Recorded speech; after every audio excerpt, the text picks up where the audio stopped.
What's good, everybody? It's your boy D Money. We on another day in the life of a designer. What we're going to talk about today is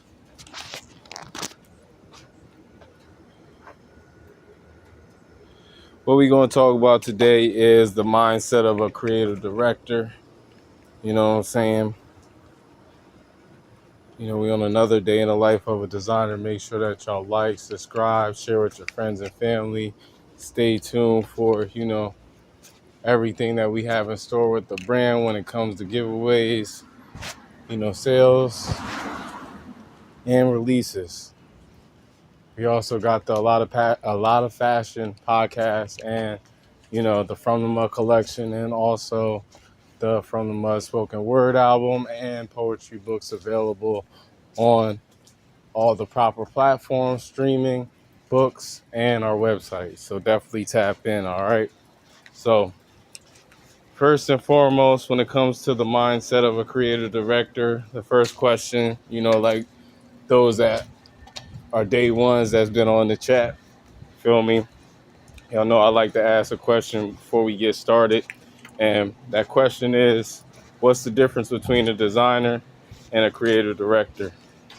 When it comes to, a designer, they're pretty much the one that, designs the clothes. They don't, necessarily have too much of a plan outside of following suit to, the overall vision of the brand. You feel me? So when it comes to the creative director is a person that actually guides the direction, guides the vision, you know, for everything. When it comes to, collections, marketing, promotion, events, they're the ones that pretty much aligns the vision with everything that's going on with the brand. So that means, when it comes to, new product creation, they're aligning with, the design team. When it comes to, designers, seamstress, all that shit, they're tapped in. You feel me? And then, you know, a creative director starts with, the why with everything. Once they've able to actually, take a look at, the collection, look at, the past products that, the brand has made, or, looks at the samples of the products that are being made for the brand. And, a creative director starts with the why. What should, we make? Isn't what a creative director typically asks. They ask, why does this collection exist? What story are we telling as a brand? Who are we designing for? And how should people feel when they experience the brand? Now, great brands are built on, purpose and not random ideas. A lot of brands, you'll see designs, even though they may look cool. And, some people might buy, even a crowd of people, community of people might buy. But at the end of the day, when you look at all of their, collection pieces, and I'm not saying everything has to look exactly the same or similar, but you can tell there's no correlation between pieces. There's no, uh, difference between the pieces. There's no actual cohesion with each garment in the collection. It's just, a bunch of ideas put into one bag for you to, pick and choose whatever the hell you please. And that's not really how you want to do a collection, let alone make timeless pieces. Because if you have the intent to make timeless pieces, you want, like we spoke on last night, the customer to have a full-on experience with the brand, to be able to, not only enjoy and use the products, but also understand the why behind the product. You feel me? So, After, you ask those questions, now the creative director starts, looking and thinking in a bigger picture. You feel me? Creative director thinks beyond the individual process and products.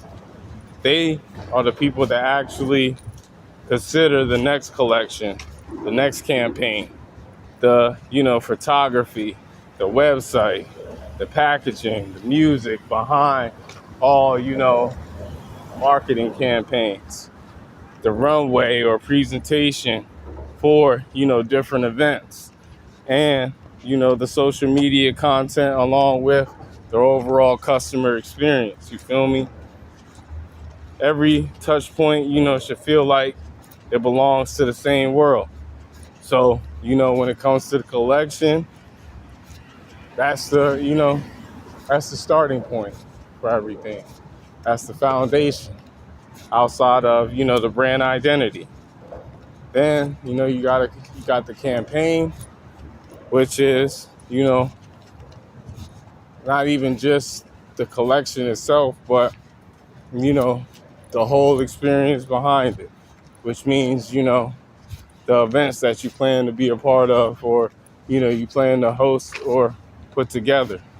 Then on top of that, like I said, the marketing and the promotion behind everything and all those events or, additional extracurricular activities that you have attached to the brand. Then, of course, you got the photo shoots, photography. Creative director always puts these things together. They're pretty much, even though, at times you might see a fashion stylist as well at a photo shoot. Creative director is almost like a fashion stylist as well too. Like they pretty much are, well, as far as like when it comes to guiding the direction of the brand, they can actually, do that themselves because of the simple fact that they know the vision of the brand, they understand where the brand is going, they know what, looks will be profitable for the brand and what will not be profitable for the brand. Then, of course, you always got to have, solid music, solid packaging. So that way, once you get down to the customer experience, the customer feels like they've received a timeless, iconic piece. Now, making decisions and not just designs is primarily what a creative director is. You feel me? They don't really make the designs unless, it's an individual just running a whole brand. But when it's just, you being a specialist, creative director, is about the decision-making process. The things that you should ask yourself is, does this fit the brand? Does this strengthen our identity? And are we following trends or leading with purpose? What should we say no to?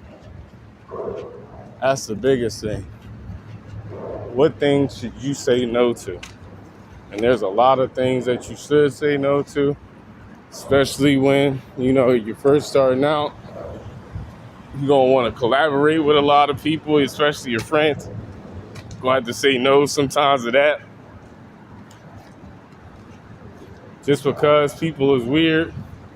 And then, especially when business is involved, it gets even weirder. So, honestly, in most respects, like unless you have a solid group of friends, don't do business with them. Because only thing is, first of all, it's probably going to end your relationship as a friend once y'all, go through the process. And then number two, it just never normally works out because somebody is more committed than the other, or, both individuals just aren't that much committed at all. So the best thing to honestly do is just focus in on what you need to do, focus in on what you can do, and, use the resources that you have. The strong brands are often, defined as much by what they reject as by what they create. And that's the truth. Because literally, it's just like, with the From the Mud collection. I had to, cut ties with models. I had to not even consider taking, certain models on, for the collection, just because of the simple fact you can see they work ethic. Like, I'd have had models from Maryland all the way up here to Philly, even in, a couple in Atlanta too. Like, niggas literally show you like they ain't about shit, like literally. Like, told one model in fucking Atlanta, like, yo, let's set something up in the next couple of months. This was like back in March. Shorty still ain't put no work in as far as her brand since.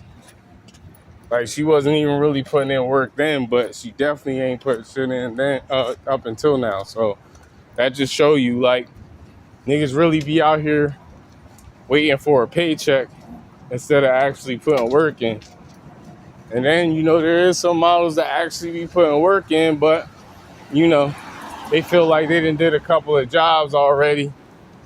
They didn't, set their price. But then be going to fuck nigga brands and doing shit like doing photo shoots for them, which is crazy to me. Like, you going to a brand that just pretty much used the fucking Times New Roman fucking font for their fucking clothes and wear them Jones for $100, but I'll offer you $200, and probably 9 times out of 10, probably always gonna throw an extra 50 on top, just cause, and you gonna go fuck with some fuck nigga, just because. It's cool, cause look at it this way: a lot of y'all is, beginners, intermediate, or amateurs, and don't even really know what you're doing anyway. So when y'all be throwing y'all prices out there and shit, it is what it is. Because a real professional already knows the industry price. You feel me? So once you throw out some crazy price, unless you like establish like a published model, you got some rank on you or some shit, niggas don't give a fuck about what your price is, bro. And that's just real. That's why I told y'all the story about DJ Wally. Like, Broly told me, like, yo, niggas don't give a fuck what you think your price is. Like, they either gonna pay you that or find somebody else. And that's just how I feel about shit. Like, it stalls shit up sometimes. Cause, you know what I'm saying? Ultimately, you don't want just anybody wearing your clothes. Ultimately, because motherfuckers would definitely bring a negative energy to the whole vibe of the collection just because of the simple fact they on bullshit. So, best thing to do is just find people that are willing to invest in you, not looking just for an opportunity. You feel me? And the best ways that I typically do that is, like I said, number one, look at their social platforms. If they're a model, influencer, then they most likely should have content showing, as such. And see, how established they are. They're a real established, published ambassador or, influencer or model, then, the price is typically going to be higher than the average model. But if they ain't got no publishing, no fucking publications, and they just doing photo shoots, that's a fucking amateur, bro. Or beginner. however you want to look at it. But they are not a fucking established model. They're just working. They're establishing themselves. And that's not saying like, they ain't nobody. But they ain't nobody, motherfucking. None of these niggas nobody. For real. I ain't nobody. Like, I'm just trying to put my work out there just like everybody else is. Damn. So overall, back to the main point, you know what I'm saying? With that, you're going to be dealing with a lot of challenges when it comes to people. And, leadership and creativity means helping everyone, move towards the same vision. You know what I'm saying? That comes with, leading with the vision and leading through the vision. Whether, you're working alone or with a team, the creative director, you know what I'm saying, sets the standard. Consistency over hype. You gotta have consistency with everything you're doing. You give clear direction with what you're doing. That's what I typically do in all my photo shoots, you feel me? When it comes to, working with others, then, of course you want to protect the brand's identity with, when it comes to, like I said yesterday, you gotta get a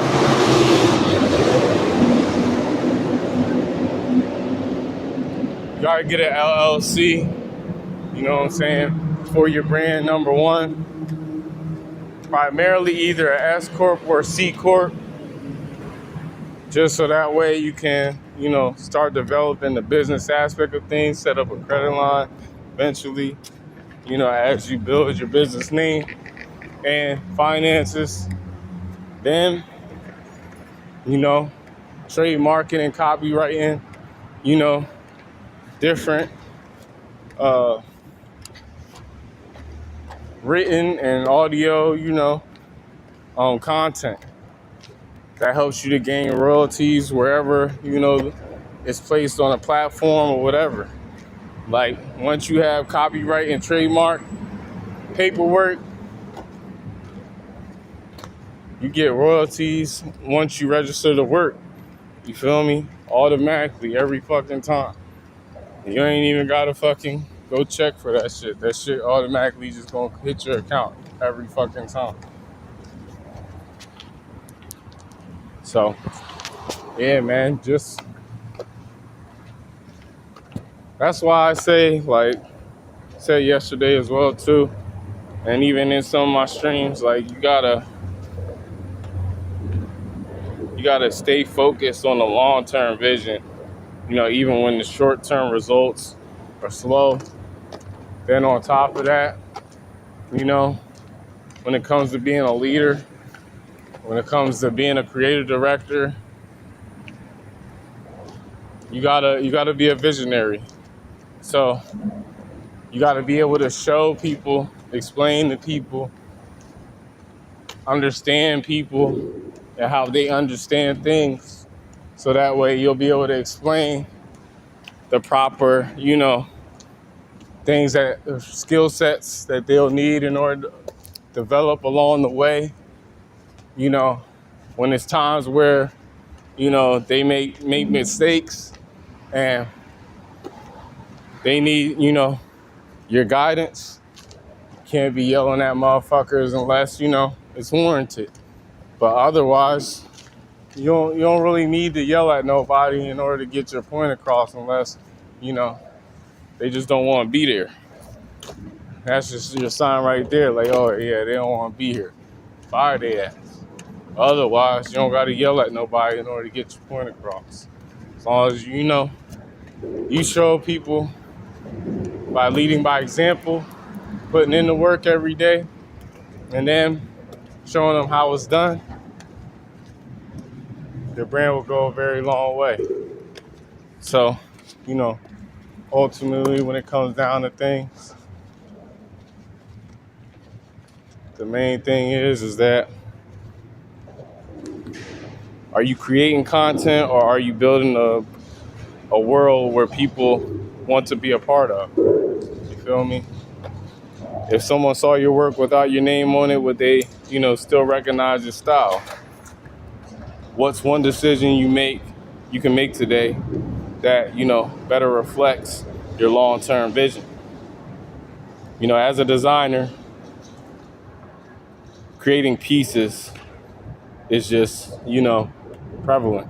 But as a creative director, you create meaning, systems, and experiences that make every piece feel connected and make sure that the brand is completely whole. The goal isn't, to make more products, it's to build a brand with a vision so clear that people recognize it before they even see the logo. So, you know what I'm saying?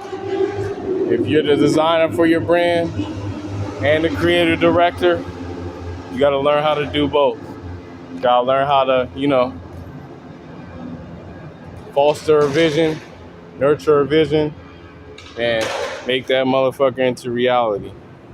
Make sure that, you also tap in with our last stream where we talked about sketch to reality and, developing designs from the beginning to the end. So, like I always say, visualize your purpose, stay true to yourself, execute the plan, stick to the plan, do the research, and your dreams and goals will come to fruition. Keep visualizing, y'all. See you tomorrow. I'm out.